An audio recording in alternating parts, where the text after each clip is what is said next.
Alright, ladies and gentlemen, welcome to this joint recording. I'm with Rafal Gendas in Berlin, Germany, and we are in this beautiful place, Hotel New Dwarf in Schöneberg, and I just messaged him that coming to Berlin, and Bhabajeet is coming to Berlin. and then he just very kindly gave this time for meeting, and then we met and we had amazing discussion. And please see the video. There are so many topics: Arudha Lagna, Nakshatra, Tithis, yes, Arudha, Rajayogas, so many. It's like we had a very amazing discussion. So please relish the discussion. All right. Thank you. Yeah, and if you want to be notified about similar videos, always remember to like, subscribe the video, and you will see very nice discussion. And feel free to comment if you have any questions, or if you like some special segment of this discussion, let us know. Yeah, if you want us to make some similar recordings on specific topics in the future, you can write it down in the comments, and I will pin his YouTube channel and his Instagram page in the description section. Please go. I will also pin Bhabajeet channel in my YouTube. Yeah, his Instagram channel is amazing, and today he gave a very wonderful post on Tithis. So whoever is in Instagram, please go and check out his post. I hope you really like it, and I'm pretty sure you will. Right? Thank you very much. Yeah, let's go to the video. Is there any way in which you are analyzing the Tithis? As today I was making a post about the Tithis. And in our tradition, Rikta Tithis, yes. And in our tradition, it is important because we are always starting our analysis of the chart with the PANCHANGA. Correct. We are always doing the VARA, TITHI, Nakshatra. So how is your approach to this? Is it important for you to see the weekday lord, the TITHI? Is it something important? Always. Or how you analyze the TITHI? What is the or VARA? Is there something, or PANCHANGA or Nakshatra? What is your way? Nakshatra is very, very, very crucial, because Nakshatra is that which tells you what the mind is going through. And Nakshatra is something which tells you what's the story actually. And once you know the Nakshatra, you know what kind of story it will be. So for example, why only charts? Like when you are doing Prashna chart, or even without any Prashna, it's like you take any random day, you see the story of the Nakshatra. You will always see it is playing out, like all the time. And what you mean by story? Story means like if you go and read the story about that particular nakshatra, what are the who are the characters associated with it? Like for example, like recently I had an experience. Moon was in Rohini some time back, and if you go to the story of Rohini nakshatra, you will find that it's very much related to Lord Krishna. Yes. And he was once like falsely accused by Shatranjit of stealing the Shyamantak jewel. Yes. And it's a long story, of course, but then later on he came out victorious. All the allegations were like dismissed because he came out with the Shyamantak money. And so that's an example. So there was a person whose chart I was looking, and he had this nakshatra, a particular planet, the 8th lord was in Rohini nakshatra. So you are not taking only the moon, but all the planets. For example, here the 8th lord was in the nakshatra of Rohini. Yeah, so I was thinking that Rohini nakshatra has to do with so many things, right? Just the nakshatra. It's like it's related to Lord Krishna, it's related to the color red. Yes. It's related to beauty, love, romance, creativity. It's related to Lord Brahma. Yes, very much. The Devata. Yes, it's related to agriculture, right? Taurus, from Taurus. It's related to holding of assets and wealth. But then how will you know which aspect of Rohini is getting activated for this person? Very, very hard question, and very, very interesting one. Yeah, so then I saw this person's 8th lord was in Rohini Nakshatra and his dasha got activated. So he had faced something similar, okay, that he was accused, and then he told me that I had no fault in this, and his 8th lord was in the 5th house. So it's but naturally it will be something to do with females or the opposite sex, because like romance, 5th house as a romance house. So there was some kind of scandal which he went inside, for like with one particular lady. But then I saw that this 5th lord, this 8th lord which was in the 5th house, this was like aspected by Jupiter, and the 10th house was really strong, 6th lord was really strong, and the ascendant was really strong. So his desire to come out of this scandal is like very, very strong. Exactly. What was the lagna once more time? The lagna of that person. Ascendant, yes. Yeah, it was Gemini lagna. Gemini lagna. So yes. Saturn was in Libra in the 5th house. Yes, Gemini. So then I asked him about that scandal which he had, and then he told me that yes, by his sheer efforts and his strength he came out. Like even in case of Lord Krishna, he had a fight with Jambavan for the jewel, and then finally he got married to Jambavati also, yes. right? Yes. And Satyabhama also. So not only did he, all the allegations were cleared, he also got something more. The blessings from it. Yeah. Okay. So what would be can we now say that when the nakshatra will bring the blessings of its meaning? Yeah, exactly. So the first thing here is that 8th lord. So 8th house shows insult or downfall or something similar. It's a DUSTHANA. Yes. Malady. Mm-hmm. Correct. Either ways you call it, it shows some kind of setback in life. Mm-hmm. So that means if the 8th lord is in Rohini, and Rohini Nakshatra has something to do with false allegations, then this can be there with you.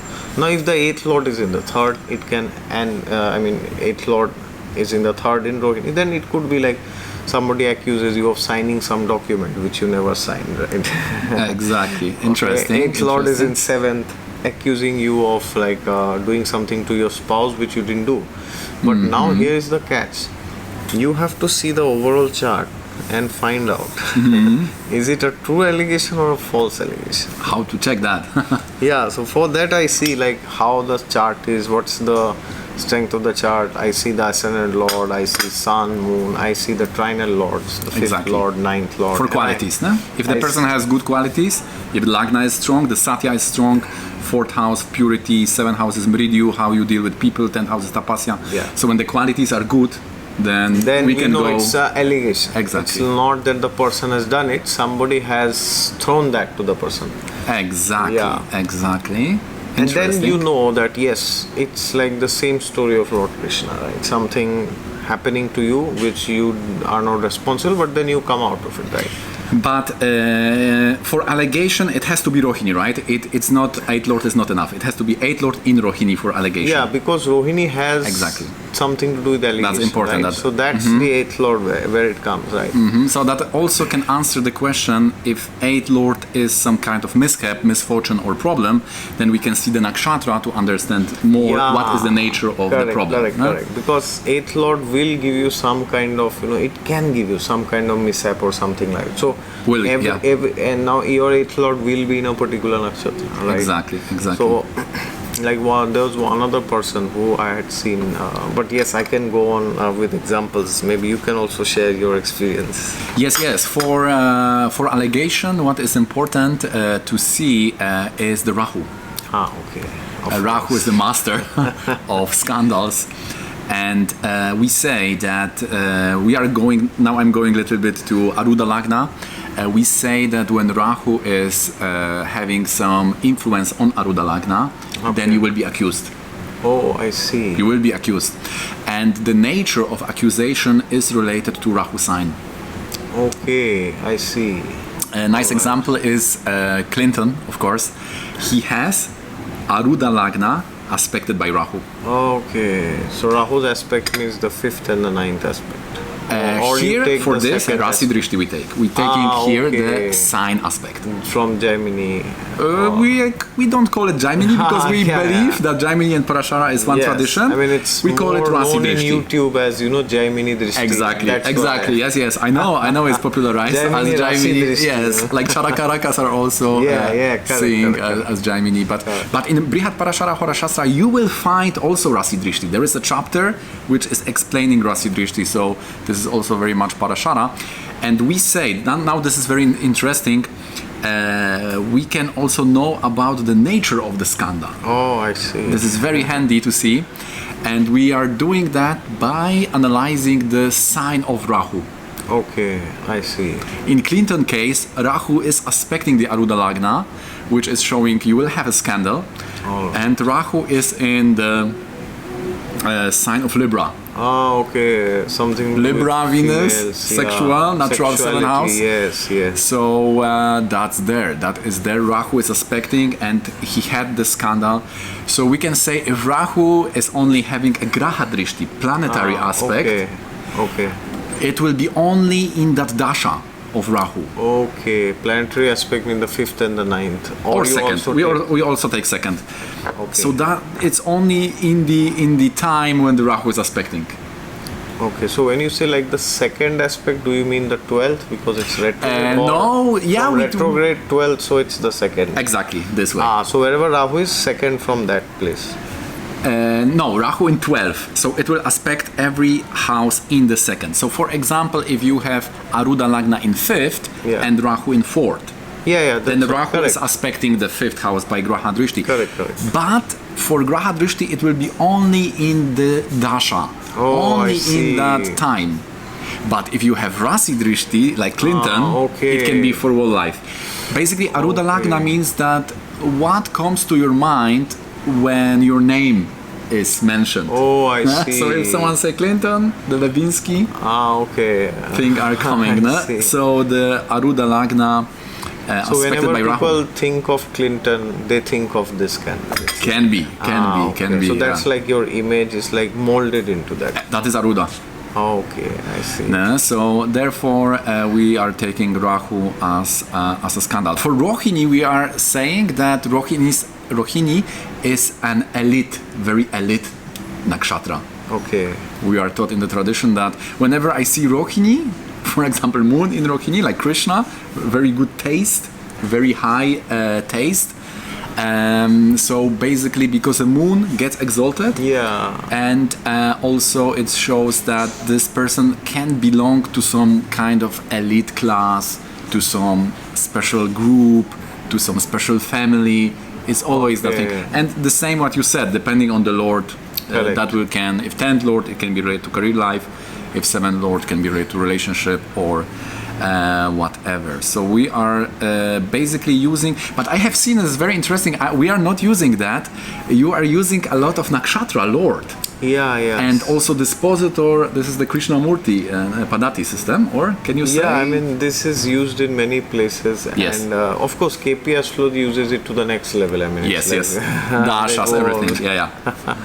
But I have seen like the dispositors of the planets are also very important. Along with it, the nakshatra lords also, they are like very important. The dispositors will tell you something has happened in your life. For example, if you have a planet in 12th house, like I had a chart. This person had Saturn in 12th house, and generally you will say, oh, Saturn in 12th, this problem, that problem, or whatever. Generally, like may not be the best placement you want, of course. But this person, I asked him what happened during this time. He said, I asked him, did you had a lot of losses? Then he had he said, I didn't have losses, I had expenses. Nice way. Then I said, okay, what kind of expenses were there? He said, actually I had a business, and then I expanded my business. And from one place I went to, like, he had a restaurant, and now he had expanded in Saturn Dasha to another restaurant. So he had to take loan and invest a lot of money in investment, loans. So then I saw what happened was Saturn's dispositor, although Saturn was in the 10th house, in the 12th house, but the dispositor was actually in the 10th house.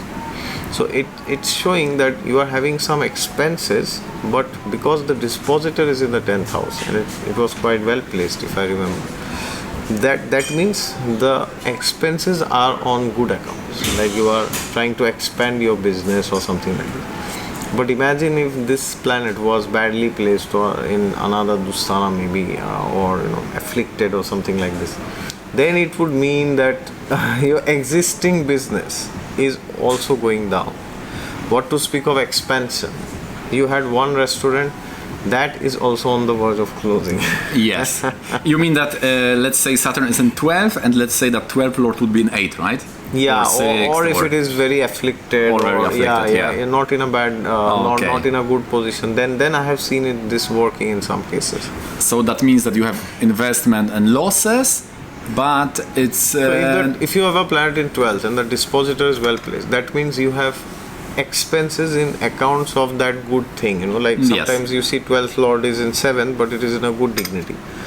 So it's like you have an expenditure for your wedding or for your business. Maybe you are having like a lot of businesses. You are having mergers and acquisitions and groups of different businesses.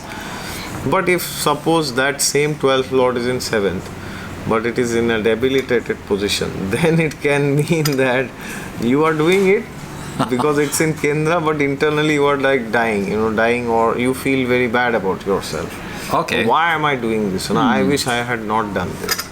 Okay. Yeah. So it depends on the chart, but this is what I have seen playing out. So yeah, dispositors and nakshatras are very important, I feel. And what would be the difference between the normal Rasi dispositor and nakshatra dispositor? Do you have some in your school or in your tradition of astrology?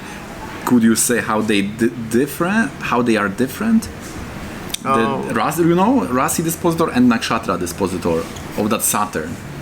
Yeah. Is there some meaning you would see different, or it's generally the same? No, it's quite different. So what I have seen is like the placement of a particular planet will tell you externally what are the circumstances.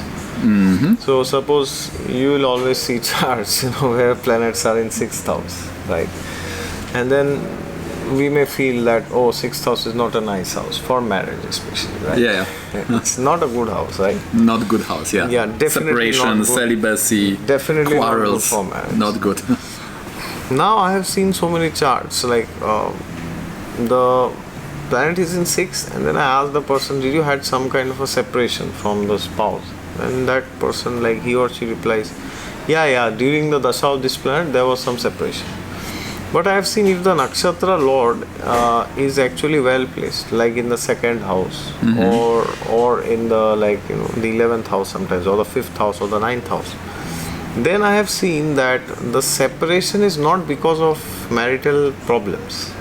It's more of an external thing related to some work life, or sometimes it happens somebody died in your family and your spouse is working and you leave temporarily for 1 month, you stay at the 6th home. house can work like this, yeah, I have seen that. But if I have seen, if the nakshatra lord is also badly placed, then it is guaranteed 100%. It is a marital discord. You do not like each other. If nakshatra lord is also badly placed of that 6th house planet, then it shows you are having separation because the planet is in the 6th house. Yes. But the reason for the separation is that there is a marital discord. Like once I had seen this person, his planet was in 6th, and the nakshatra lord was in the 3rd house in debility. So 3rd house is miscommunication. I mean, if it's in debility, it can give miscommunication sometimes. So I have always seen this working. But yeah, overall, but it also depends, but just because there is a miscommunication or a planet is badly placed, it doesn't mean you will have a divorce, right? Yes. So for that you have to see other placements. So even when I am seeing that this works like this, so don't think that this is all in all. I would also like to ask you, like we were about to discuss on Arudha Lagna and career. So what would you say like about Arudha Lagna and career? Like if somebody asks you, how high will I rise in my life professionally or name, fame, like you have talked of Arudha Lagna, so why not you can expand on that? Basically, even if we see Brihat Parashara Hora Shastra, there are shlokas which are saying that if you have Jupiter and Venus, there is that shloka. That if you have Jupiter and Venus in second from Arudha Lagna, it can give you wealth, it can give you success, it can give you some kind of Rajayoga. So when we are talking about influence or success, or then it is Rajayoga. Yeah, correct. It is Rajayoga. So whatever combination must be there, it will be within that paradigm of Rajayoga. And when we were learning Raja Yogas on the Jaimini course, then we've learned that this Raja Yoga can function on different levels. For example, you may have Raja Yoga when it comes to objects. For example, you can be master of some materials like glasses. You can be master, you can have big factory, there will be a lot of glasses and you will be master of that. I see. So the lordship, for example, if you open Brihat Parashara Hora Shastra, the first Raja Yoga is called Maharaja Yoga. It's when Lagna Lord is in fifth, and the fifth Lord is in Lagna. Parivartana Parashara says this is a Maharaja Yoga. You are Maharaj. So this is when it comes to more about objects. But then also there are other Raja Yogas. You may have Raja Yogas on the level of Karakas, on the level of Charakarakas, and also on the level of Arudha. So Arudha, when you have Raja Yoga on Arudha level, it's very important about image.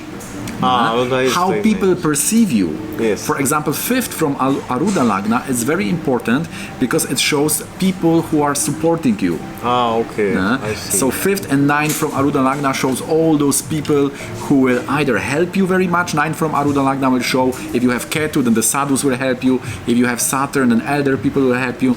And fifth from Arudha Lagna will show all these people who will vote for you, we could say. Where are your followers? Fifth from Arudha Lagna is very important for that.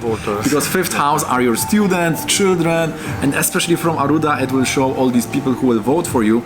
So that is important to check. Also, when we were talking about the Nakshatra Lord and Dispositor Lord, we are calling the Dispositor Anityakaraka. In our tradition, there is a Nitya Karaka. This is like Venus is for marriage, Jupiter is for children, and so on. But we have also Anitya Karaka. Nitya means eternal. Anitya means temporary, and basically it means that this dispositor of the Lord will define the outcome and fruits of whatever is done. So, like you said, planet in the 12th house, some karma is going on to either expenses or investments or losses. But what is the final outcome? This is what you were also talking. This is the dispositor of that planet from the 12th house.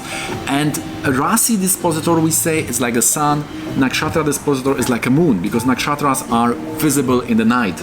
So the moon is loading the nakshatras. Therefore, they have the sustenance factor. If you want to see if the yoga in your chart will be sustained for a long time, you may have Raja Yoga. It may start well because the dispositor will be nicely placed, but the nakshatra dispositor will say about the sustaining power. I see. So this is also how we use that.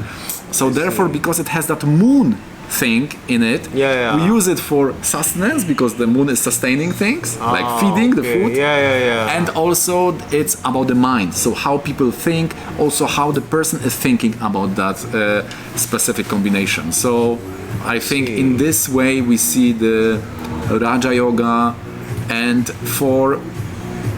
you need to have good Arudha basically if your Raja Yoga is, I would say, on the front. Because, for example, there are, like in the IT, there are people who are working, how it's called, in the back end. Back end. It's a back end and front, right? So, for example, you can be a software developer. No one will know you. You will be some small letters will be written on the product, but you will have big Raja Yoga. You will have patents, you will have money, you will have recognition. You will be famous only in the niche. You will be not famous by all. So then it can mean that you have big Raja Yogas, but your Arudha may be a little bit, you are in the back end, right? I see. So Arudha always gives this big popularity, like the front end. Many followers. Yes, many followers. Knowing you yes. Your face is basically recognized, and so that is the. even I remember Sanjayji said, if your Arudha is afflicted or badly placed, then maybe you should keep the low profile. I see. Nice way to go about it. I see. Because if you are going big, it may be, of course, relatively big. It may, if you are trying to go to the front end, open, maybe do an interview, and you have bad Arudha, then you are activating those grahas related to this Arudha. Okay. So if they are afflicted, weak, badly placed, combusted curses, then maybe it's better to keep low profile. That doesn't prevent you from the Rajayogas. Like you said, if somebody is in the back end. Exactly, but then different Rajayoga. This. Okay. So in this way, we can also see what will happen when you will activate various yogas, and also what type of Raja Yoga you have. Is it based on the lords, on the karakas, on the charakarakas? How this is there? For example, many people are into astrology. Yes. But not many of them, like our Bhabajeet, have the full soul in it, right? So to have a soul in astrology, you need to have your Atmakaraka somehow connected. There must be Raja Yoga or whatever yoga. Raja Yoga is also not everyone must, or not everyone needs, or not everyone wants Raja Yoga. For example, many people, they want Jnana Yoga, they want knowledge. Okay. So Raja Yoga is also, it's not that if you don't have Raja Yoga, it's bad. It's even for spirituality, we say that Raja Yoga is not good. Okay. It puts you more in the material circle. Exactly. Like Chaitanya Mahaprabhu, I think, said that if you are a king, it's not possible for you to get mukti in this life. Okay. It's not possible. You need to wait for another life. Okay. So that also depends what you are basically doing, we could say. What you want. If you want knowledge, if you want success, and so on. So basically, if your soul is into astrology, you need to have like Atmakaraka involved. You need to have some either Atmakaraka related, for example, to 11th house. This is Sanjay Ji is having that. Visti Larsen is having that. Why do we say 11th house? What is the reason? Because 11th house is third from the 9th. In the 9th we have the guru, the teacher, and he is speaking Parakrama. Okay. So Parakrama can mean either fight in third house, also can be either fight, or it can be giving some advice. So if the guru, which is in 9th house, he is giving the advices in the third from the 9th, which is in the 11th. Therefore, 11th has this traditional vibe, we could say. And this is also the natural Aquarius. Aquarius is very philosophical, very spirituality. I mean, the astrology, the Jyotish, it has a lot of Aquarius vibe. And 11th house is natural Aquarius. So in Sanjayra chart, Saturn in 11th, Visti Larsen, Rahu, Atmakaraka, 11th Lord. In my case, Mars is 11th Lord with Jupiter, Atmakaraka in Navamsha. It can also be in Navamsha. So normally, if you're astrology or spirituality is on the soul level, you may also have malefics in Trikona to Atmakaraka in the Navamsha. Okay. And there is shloka for that in the Jaimini, which says that if you have malefics in 1st, 5th or 9th from Karakamsha, which is the Atmakaraka in the Navamsha, you will be very skilled in mantra, tantra and yantra. So there is a specific shloka for that. Therefore, if people have this kind of yoga on the level of Atmakaraka, then we say, oh, you are not a fake. You are not just YouTube or Instagram astrologer.